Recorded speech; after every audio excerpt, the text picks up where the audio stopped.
하나님 말씀 마태복음 5장 13절로 16절입니다. 제가 읽겠습니다. 너희는 세상의 소금이니 소금이 만일 그 맛을 잃으면 무엇으로 짜게 하리요? 후에는 아무 쓸데없어 다만 밖에 버려져 사람에게 밟힐 뿐이니라. 너희는 세상의 빛이라. 산 위에 있는 동네가 숨겨지지 못할 것이요 사람이 등불을 켜서 말 아래에 두지 아니하고 등경 위에 두나니 이러므로 집안 모든 사람에게 비치느니라. 이같이 너희 빛이 사람 앞에 비치게 하여 그들로 너희 착한 행실을 보고 하늘에 계신 너희 아버지께 영광을 돌리게 하라. 아멘. 천국 백성의 정체성이라는 제목으로 은혜를 나누겠습니다. 본문은 세상의 빛과 소금으로서의 천국 백성의 정체성에 대해 선언한 말씀입니다. 구약의 선민인 이스라엘이 세계에 대한 거룩한 제사장 나라로 부름을 받았던 것과 같이 출애굽기 19장 5절로 6절에 천국의 시민들인 신약의 성도들은 세상의 빛과 소금으로서의 역할을 감당할 자들로 부름을 받은 것입니다. 구약은 누구로 부름받고요? 거룩한 제사장 나라로 부름을 받고, 신약은요 세상의 빛과 소금으로서의 역할을 감당하라고 우리를 불러주셨다는 것이죠.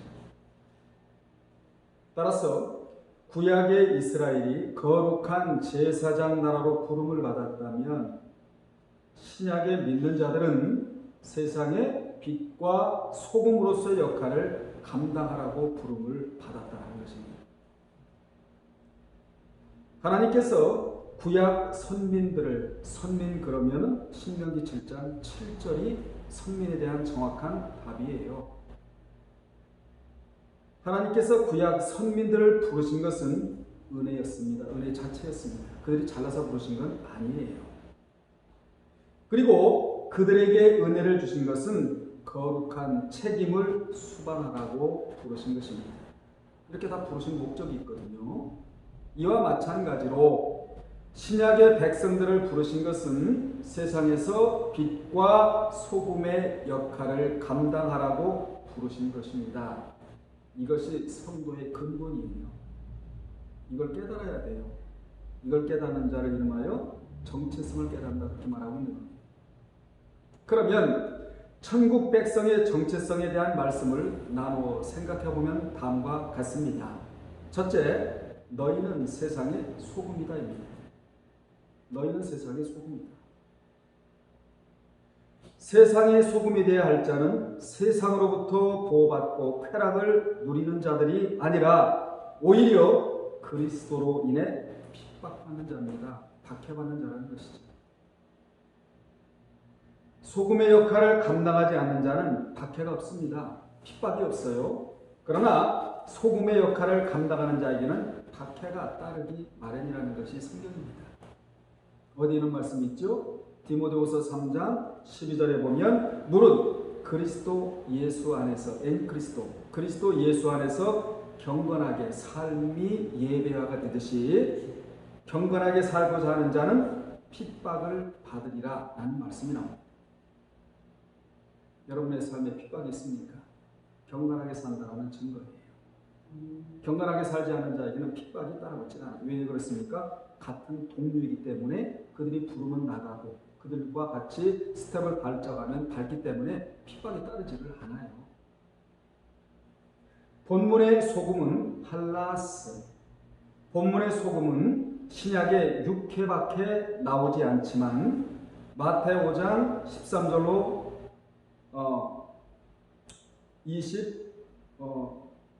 13절에 이해가 나오고, 그 다음에 마가복음 9장 50절에 이해가 나오며 누가복음 14장 34절과 골로새 4장 6절에 몇 번이 나온다고요? 6회가 나오는데 어떤 단어가요? 할라스, 소금이라는 이 단어가 6회가 나오는데 이 단어는 폭넓은 상징성을 지니는 매우 중요한 단어입니다. 특히 마태복음에서는 너무나 중요한 단어가 소금이라는 단어의 할라스. 그러면 소금이 지니고 있는 상징성이 뭐냐? 상징성이 있기 때문에 귀한 단어로 등장하는 거 아니겠습니까? 소금이 지니고 있는 상징성은 무엇이냐? 첫째, 소금은 생명을 유지시키는 기능을 해요. 이 같은 사실이 정경이 아니고 외경인 실학서 39장 36절에 나옵니다. 뭐라고 나온다고요? 소금은 생명을 유지시키는 기능을 한다고 실학서 39장 36절에 나오는 것입니다. 외경에, 정경이 아니고요. 그러므로 소금은 물, 불, 곡식, 의복 등과 같이 삶을 유지하는 데 반드시 요구되는 필수품인 것입니다. 여러분 가정마다 소금은 다 있잖아요. 돈은 없어도 소금은 한두 가마씩 다 있는 거 아니겠어요? 그냥 준비하는 것 같아도 아니에요.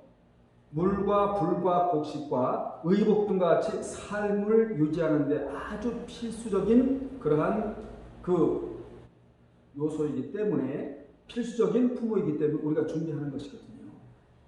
따라서 본문은 소금으로서의 삶을 사는 그리스도의 진실한 제자가 없는 세상은 영적 생명이 끊어진 세상임을 보여준다고 할 수 있습니다.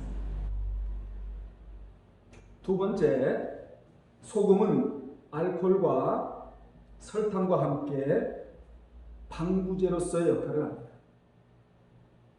이 3대 방부제라고 그러잖아요. 알코올, 소금, 설탕. 즉 소금은 생선과 고기를 보존하는 데 사용이 됩니다.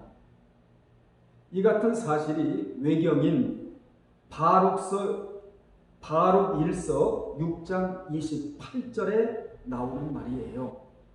따라서 소금이라 할 수 있는 그리스도의 제자가 없는 세상은 부패할 수밖에 없습니다. 이는 반대로 이 세상이 부패하는 것은 그리스도인이 소금으로서의 사명을 잘 감당하지 못하기 때문이라고 할 수 있습니다. 소금은 녹아야 돼요. 소금이 녹아야 할 자리에 녹지 않고 덩어리채로 있기 때문에 이 세상이 부패하고 있는 거예요. 그러니까 이 세상이 썩는 이유는 우리 믿는 자 책임이에요. 믿는 자가 부패를 방지하는 역할을 하면 이 세상이 썩지를 않아요.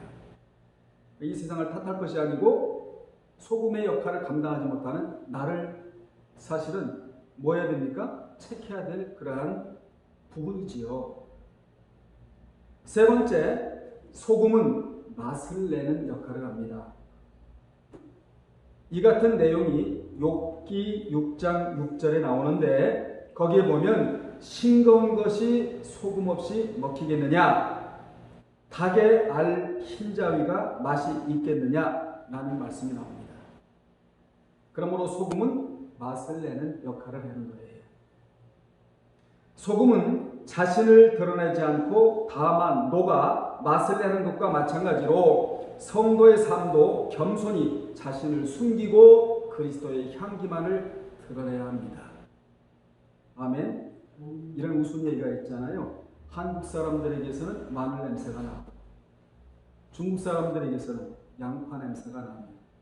인도 사람에게는 카레 냄새가 난다. 이런 말이 있잖아요. 하듯이 우리는 보통 사람들이 아니에요. 예수 그리스도를 믿고 있는 사람들 아닙니까? 그렇기 때문에 향을 바라야 되는데 어떤 향? 예수 그리스도의 향을 바라는 자가 되어야 한다는 거예요.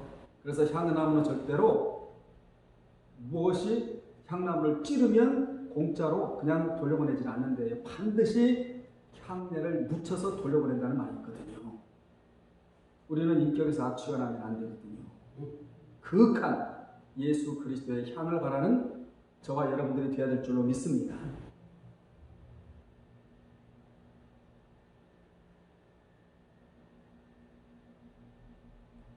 당연히 우리는 무슨 냄새가 나야 하느냐? 그리스도의 향내가 나야 한다는 거예요. 인격이 오염되어 악취를 풍겨서는 안 됩니다. 네 번째, 소금은 치료제 역할을 한다. 오늘 영상을 안 찍으려다가 너무 귀해서 이 말씀이 찍는 거예요. 소금은 치료제 역할을 하는데 유대인의 문헌에 보면 치통도 소금으로 고쳤고, 이 내용이 쌈바스 6장 5절에 나와요. 그리고 신생아도 소금으로 문질러 그 몸을 깨끗게 하였다고 에스겔 16장 4절에 기록되어 있습니다. 소금의 삶을 사는 성도는 이 세상의 환부를 치유하는 그러한 자가 된다는 것이죠. 이 세상의 환부를 치료하는, 그렇게 치료하는데 역할을 감당하는 그런 자가 되어야 한다는 것입니다. 소금의 삶을 살아가면서 말이에요. 다섯 번째로 소금은 순결한 희생을 상징합니다. 구약에서 하나님께 바치는 희생 제물은 방부제의 역할과 더불어 제물을 정결케 하는 소금을 뿌렸거든요. 레위기 2장 13절에 보면 특히 소제는 가루를 빻아야 하고, 곱게 빻으라고 그러잖아요. 통밀을 빻아야 돼요. 곱게. 그 가루가 빠져야, 아주 곱게 빠져야 기름이 스며들어가게 된다는 것이죠. 기름은 뭡니까? 성령의 인도함. 오늘날에 가장 필요한 건 무엇이겠습니까? 돈이 아니고 이 경제가 어려운 게 아니에요. 사실은 성령의 인도함을 못 받는 게 가장 어려운 겁니다. 여러분, 성령님은 살아계신 분이잖아요. 그분의 인도함을 받으면 사는 길이 열어져요. 그분은 살아계신 분이고 영혼을 살리는 분이 죽이는 분이 아니잖아요. 그분의 인도함 받는 게 그렇게도 중요한 겁니다. 어떻게 해서라도 여러분이 앉은 자리에서, 서 있는 자리에서, 삶의 자리에서, 환경의 자리에서, 가정에서나 직장에서나 어디 있다 할지라도 그분의 인도함을 받고 살아야 돼요. 이게 가장 관건이에요. 오늘날에. 소재는 가루를 곱게 빻아야 하고, 그 가루가 빠져야 기름이 스며들어가게 되고, 거기에 언약과 부패를 방지하고 정결케 하는 뭘 넣어야 됩니까? 소금을 반드시 넣어야 한다. 소금. 의미예요, 이게. 그리고 나서 유향을 넣어야 한다. 유향. 유향은 뭐죠? 기도를 상징하잖아요. 향내. 예수 그리스도의 생명이 내 안에 들어오게 되면 향을 뿜을 수밖에 없거든요.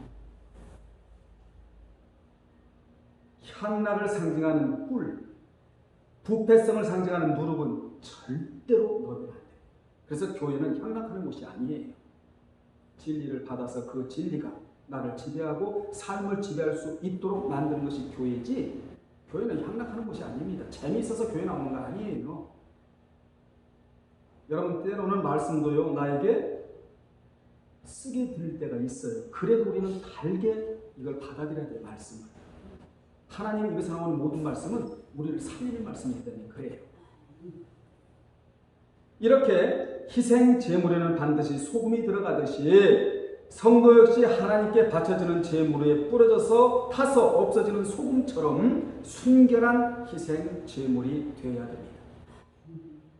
이렇게 성경과 유대인들의 문헌에 매우 자주 등장하는 소금은 실생활에 있어서도 없어서는 안 될 매우 유용한 것이었기 때문에 당시 예수님의 말씀을 듣던 자들은 본문의 말씀에 대하여 깊은 공감을 느꼈을 것입니다. 예수 믿는 자는 이 땅을 소금화시켜야 합니다. 그리하려면 내가 먼저 소금이 되어야 한다, 그 말이에요. 오늘 말씀 들으시면서 기도 제목을 먼저 우리 내놓읍시다. 하나님, 제가 소금이 되기를 원하나이다. 덩어리 소금이 아닌 곱게 빠진 소금, 녹는 소금이 되기를 원한다고 기도 제목을 우리 한번 내놓자고요. 녹지 않은 덩어리 소금이 아닌 녹은 소금이 되게 해달라고 말이에요. 이 땅을 소금 땅으로 만들어야 하는데 거기에 주인공이 되게 해달라고 기도하시기를 바랍니다. 이 역할을 다른 곳에서는 못하고 예수 믿는 자와 교회가 해야 되는 거예요. 교회가 이것을 해야 되는 거예요, 여러분. 여러분이 이 역할을 감당해야 되는 거예요. 그러려면 어떻게 된다고요? 내가 먼저 곱게 빠져야 한다는 거죠. 그래서 주변에 여러분들을 찔러대면요, 아직 통밀이 앉아있다, 그렇게 생각하시면 돼요. 통밀은 기름이 스며들어가지 않으니까 성령의 인도를 못 받으니까 나를 찔러댈 수밖에 없지 않아요? 저 사람은 아직도 통밀째 저렇게 있구나. 그렇게 하면 내 속이 시원하잖아요. 상처받을 필요도 없고. 우리는 빠지고 저 사람은 안 빠졌으니까 당연히 안 빠진 자가 성령의 기름이 배에 들어가지 않으니까 인도를 못 받으니까 당연히 가시 역할을 할 수밖에 없잖아요. 우리는 절대 남에게 가시 역할을 해서는 안 될 자입니다.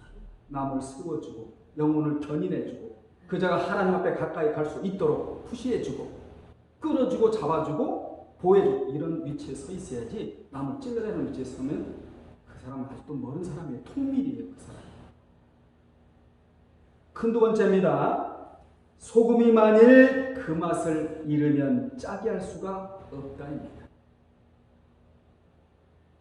고대 이스라엘에서는 오늘날과 달리 정제된 순도가 높은 소금이 아니라 땅에서 채취한 불순물이 많은 암염을 사용했다 이 말이에요. 암염. 오늘날도 암염이 많죠? 이 암염을 먹으면요 암이 걸려요. 고대 이스라엘에서는 땅에서 채취한 불순물이 많은 암염을 사용합니다. 최고 좋은 소금은 토파늄. 그 다음에 무슨 타일륨. 그 다음에 장파늄인데 제일 좋은 소금이 천일염이라고 하는 토파늄. 흙에서 채취하는 소금이 최고래잖아요. 소금만 잘 먹어도 암을 예방할 수가 있다는 것이죠.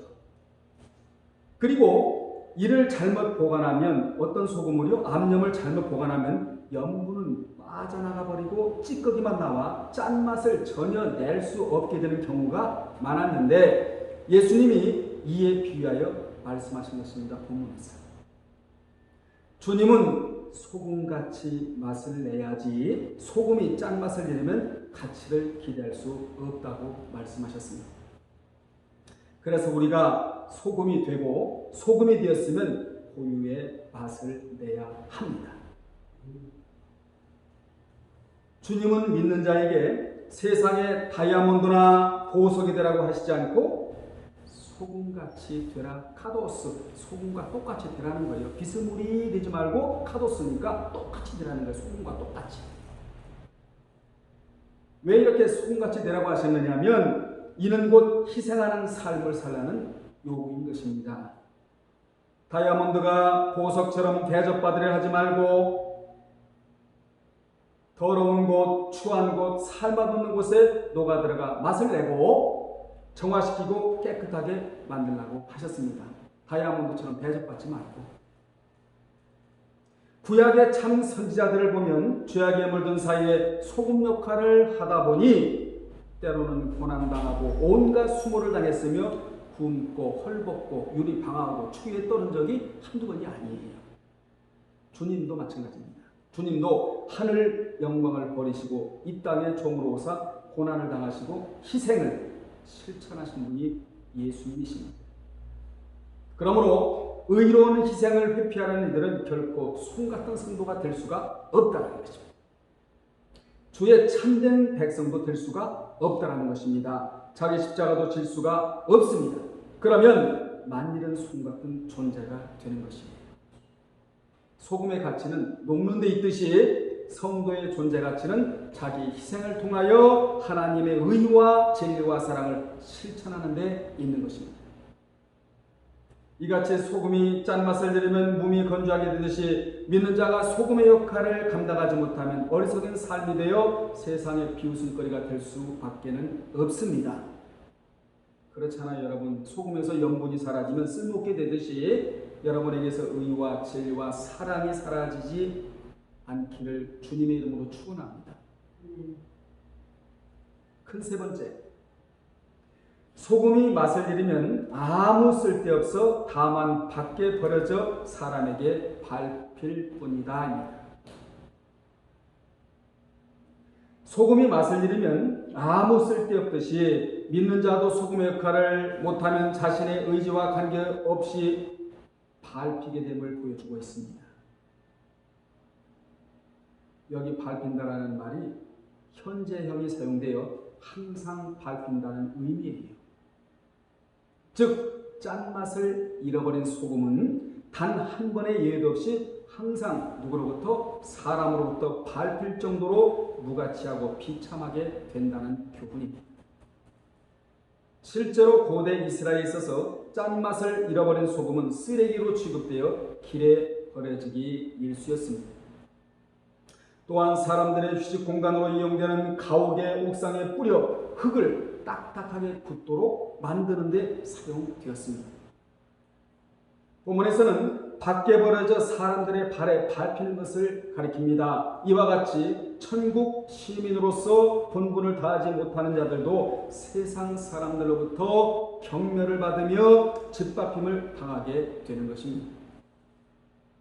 역사적으로 볼 때 초대교회 시대 일찍부터 복음을 전달받았던 수고아시아의 교회들이 그들이 그리스도의 제자로서의 합당한 삶을 살지 못할 때 이슬람 교도들의 침략을 받아 박해를 받았으며 마침내 교회가 소멸된 경우가 이에 해당된다고 볼 수 있습니다. 그러니까 혹시 누가 나를 밟으면 내가 아직 소금 역할을 감당하지 못하고 있다라는 증거다, 이렇게 받아들이면 되는 거예요. 그리고 빨리 우리는 소금의 역할을 감당하는 자리로 돌아가야 합니다. 자, 지금까지 주님은 너희는 세상의 소금이니 라고 말씀하셨는데 이제 14절에서는 너희는 세상에 뭐라고 말씀하십니까? 빛이라 이렇게 말씀하셨어요. 먼저는 뭐라고 말씀하시고요? 너희는 세상의 소금이니, 원문에 보면 이미 소금이 되었다 해요. 사실은 이제는 너희는 세상의 빛이 되었다 이렇게 말씀하셨습니다. 13절에서는 잘 들으시고요, 천국 시민된 성도의 사회적인 역할을 미각적 이미지를 갖는 소금으로 표현하신 반면, 소금은 미각과 관계가 되어 있는 거 아니에요? 그리고 14절에서는 시각적 이미지를 갖는 무엇으로? 빛으로 표현하셨습니다.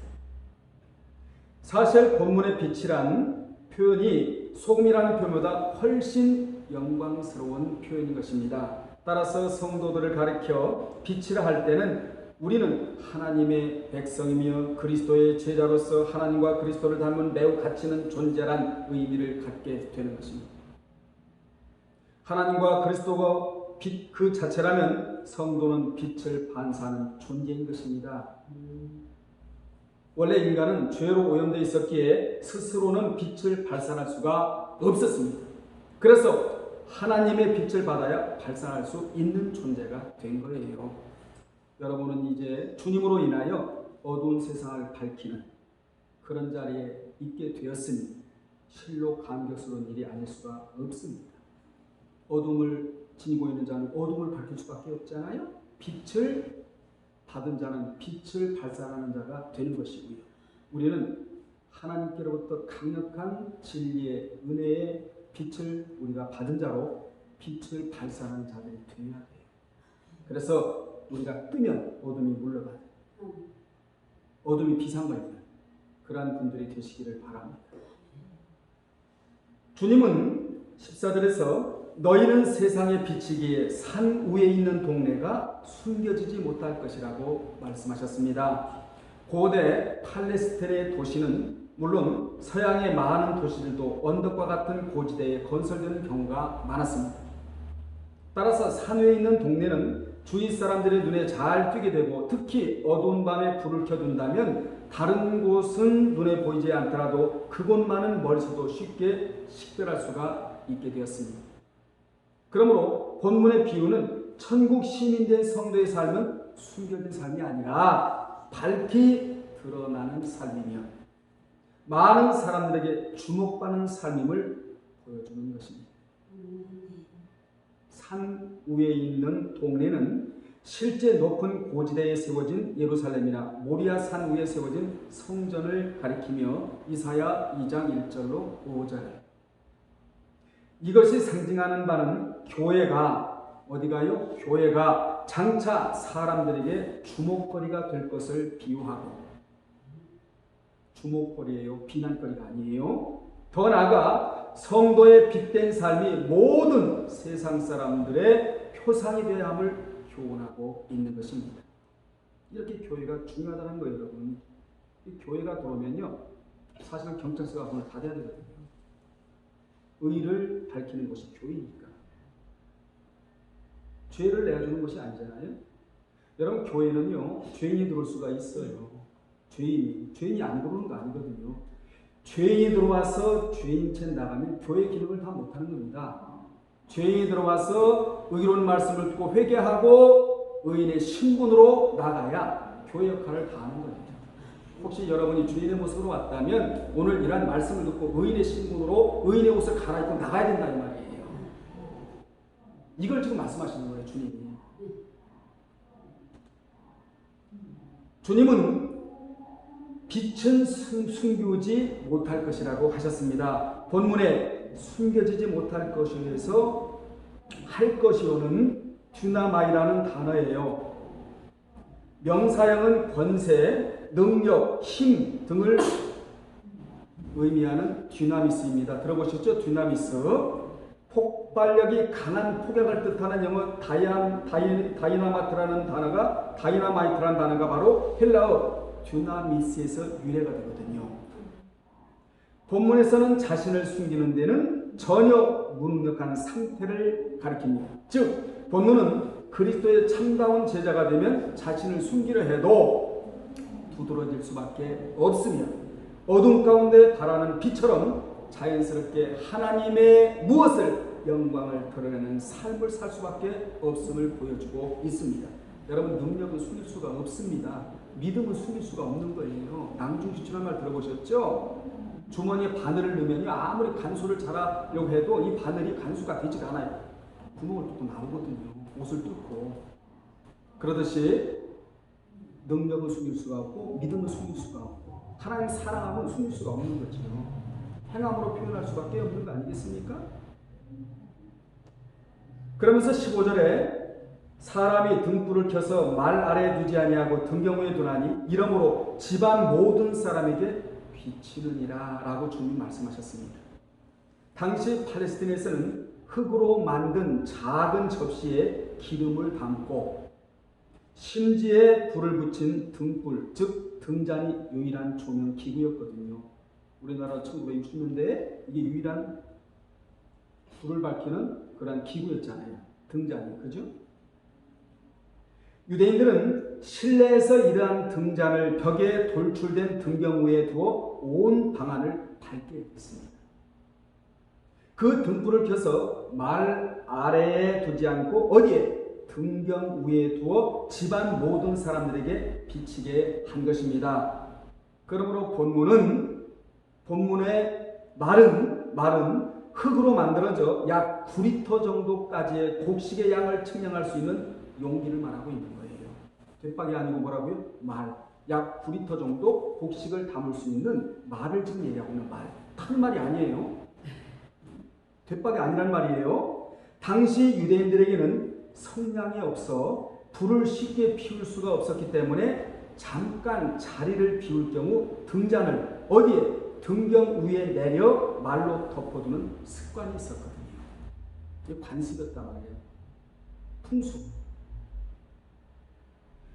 이는 뱀 등의 동물들이 등잔을 잘못 건드려 화재가 나는 것을 막기 위해서 이렇게 한 거예요. 그러나 이러한 특별한 경우를 제외하고는 평상시 조명 기구인 등잔을 말로써 덮어 빛을 차단하는 것은 있을 수가 없는 일이었습니다. 16절에 이같이 너희 빛이 사람 앞에 비치게 하여 그들로 너희 착한 행실을 보고 하늘에 계신 너희 아버지께 영광을 돌리게 하라. 등불을 등경 위에 둬야만 사람들에게 빛을 비출 수 있는 것과 마찬가지로 천국의 시민들도 마땅히 천국 시민으로서 합당한 선한 삶을 살아가므로 사람들 앞에서 자신의 빛을 드러내어야 한다는 교훈입니다. 쉬운 건 아니에요. 여러분, 쉽지 않다고 우리는 어둠을 가져다주는 자가 되면 안 되잖아요. 힘들어도 빛을 전달하는 전달자가 되어야지. 성도는 바로 이와 같은 어둠에 속하는 자들과 이 세상 모든 사람들에게 빛을 비춰야 합니다. 이러한 행동이 때로는 더욱 심각한 박해를 불러올 수도 있지만 그로 인해 세상의 어둠에 동화되어 빛을 잃어버리는 삶을 동경해서는 안 됩니다. 이는 천국 시민으로서의 정체성을 잃어버리는 것이기 때문이에요. 오늘 이 시간에 천국의 정체성을 다시 한번 확인하는 여러분 되시기를 바랍니다. 이처럼 밖에 속에서도 지속적으로 빛을 비추는 생활을 한다면 세상의 모든 사람들뿐만이 아니라 박해하는 그들조차 하늘에 계신 아버지께 영광을 돌리게 될 것입니다. 결론 내리겠습니다. 소금은 두 가지 주요 기능을 갖고 있습니다. 하나는 맛을 내는 기능. 무슨 기능이라고요? 맛을 내는 기능. 다른 하나는 부패를 방지하는 기능. 그러므로 성도는 소금같이 복음의 능력과 삶을 통해 정화해 나가야 합니다. 그래서 정화하라고 고난을 주신 거예요, 하나님. 고난에 반드시 의미가 들어가 있는데 그 의미 중의 의미는 내가 정화된다는 것입니다. 무엇을 지불하고? 고난을 지불하고 정화가 되는 거예요, 인격이. 여러분, 고난을 지불하고서라도 나의 인격이 정화된다는 할렐루야 아닌가요? 이게 축복 아닙니까? 자, 성도는 소금같이 복음의 능력과 삶을 통해 정화해 나가야 하는데 그리하려면 소금이 녹아야 맛을 내고 부패를 방지하듯이 자신이 녹아야 돼요. 오늘 여러분 교회 오셔서 헌신하고 희생하느라고 자신을 녹였잖아요. 녹아야 된다고. 덩어리채로 교회 왔다 갔다 하면 생명력이 없는 겁니다. 한 번 올 때마다 녹아야 된다고. 녹아야 맛을 내는 거예요. 녹아야 부패를 방지하는 기능을 감당할 수가 있게 되는 것입니다. 그러면 녹이는 게 뭐냐 이 말이에요. 녹이는 게 구체적으로 녹이는 것은 철저한 자기 희생과 봉사의 삶이에요. 힘들어요. 쉬운 거 아니에요. 어려워요. 그런데 녹여야 된다는 것이죠. 주님. 부지런히 녹입시다. 말씀의 물로 녹여야 된다 이 말이에요. 빛은 어둠을 밝히는 기능을 합니다. 성도는 암흑과 무지로 뒤덮여 있는 이 세상을 복음의 빛으로 밝히는 역할을 감당해야 합니다. 따라서 소금이 죄의 확산을 방지하는 소극적인 면에서의 성도들의 사명을 가리킨다면 빛은 이 세상에서 죄의 어둠을 몰아내야 하는 적극적인 면에서의 성도들의 사명을 가리킵니다. 소금도 사명, 빛도 사명이라는 것이죠. 둘 다 하나라도 떨굴 수는 없다는 것입니다. 사고를 당하거나 병든 자들에게 병원에서 가장 먼저 공급하는 것이 닌겔 주사액이에요. 즉 식염수입니다. 마찬가지로 성도들은 이 세상의 식염수들이에요. 두 번째 기도 제목이 뭘까요? 하나님, 제가 이 세상에서 식염수 역할을 감당하는 자가 되기를 원합니다. 최후의 보루들이 여러분이 되어야 된다. 이와 같이 성도들이 빛을 사람 앞에서 비추고 소금의 역할을 감당하는 행위는 근본적으로 자신의 덕을 쌓거나 자신의 영광을 위해서가 아니라 솔리데오 글로리아, 하나님께 영광을 돌리기 위함이다. 이게 결론이에요. 여러분, 희생하는 거 힘들어요. 봉사하기 힘들어요. 요즘에는 교회마다 희생하고 봉사하는 사람들이 그리 많지 않잖아요. 그런데 왜 힘들어도 우리가 소금의 역할, 빛의 역할 이걸 해야 되느냐? 솔리데오 글로리아, 하나님께 영광을 돌리기 위함이다. 이것만 생각하면 얼마든지 할 수 있게 되는 거겠습니다. 하나님께 영광을 돌릴 수만 있다면 얼마든지 여러분 몸이 부서져도 우리는 해야 된다는 것입니다. 왜 그렇습니까? 지상의 삶은 잠깐 보이는 스모 안개와 같아요. 영원한 나라가 우리 앞에 펼쳐졌기 때문에 앞으로 신앙생활 하시면서 하나님께 영광만 돌릴 수 있다면 가지껏 소금 역할을 감당 못하겠느냐, 빛의 역할을 감당 못할 이러한 의지와 마음의 자세로 신앙생활 하시기를 주님의 이름으로 축원합니다. 기도하겠습니다. 하나님 아버지, 하나님께 영광만 돌릴 수 있다면 저희가 힘들고 어려워도 소금의 역할과 빛의 역할을 감당해 나가겠습니다. 힘을 주시고 능을 주시옵소서. 예수님의 이름으로 기도합니다.